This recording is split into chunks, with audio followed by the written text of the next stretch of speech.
স্বাধীন বাংলাদেশের প্রথম প্রধানমন্ত্রী, স্বাধীনতা সংগ্রামের পুরোধা ব্যক্তিত্ব, মুক্তিযুদ্ধের সফল সংগঠক, বাংলাদেশের রাজনীতিতে মেধা, দক্ষতা, সততা, যোগ্যতা ও আদর্শবাদের এক অনন্য দৃষ্টান্ত বঙ্গতাজ তাজউদ্দীন আহমদ। আপনারা দেখছেন পাখির চোখে বঙ্গতাজ তাজউদ্দীন আহমেদের জন্মভিটা, দরদরিয়া, কাপাসিয়া, গাজীপুর। বঙ্গতাজ তাজউদ্দীন আহমেদের জন্মস্থান হিসাবে এই বাড়িটি ঐতিহাসিকভাবে বিশেষ স্থান অধিকার করে আছে।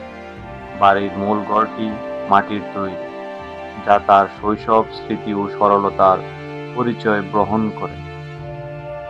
বিশেষভাবে লক্ষণীয় যে বাড়িটির চারপাশে কোনো সীমানা দেয়াল নেই, অর্থাৎ বাড়িটির চতুর সকলের জন্য উন্মুক্ত, যা তার উদারতার পরিচয় দেয়। বাড়ির পাশে মসজিদ, প্রাথমিক বিদ্যালয় ও রয়েছে বিশাল খেলার মাঠ, যা নৈতিক, মানবিক মূল্যবোধ ও সংস্কৃতির চর্চার পরিচায়ক।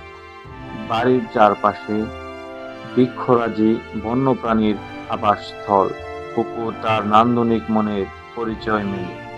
বাড়িটির অবস্থান সবুজ শ্যামলে ঘেরা প্রাকৃতিক পরিবেশে হওয়ায় এর ইতিবাচক প্রভাব তার সাধারণ জীবন যাপনের ছায়া স্পষ্টভাবে পরিলক্ষিত। মহান মুক্তিযুদ্ধ ও দেশ স্বাধীন হওয়ার পর বাড়িটি একটি দর্শনীয় স্থানে পরিণত হয়।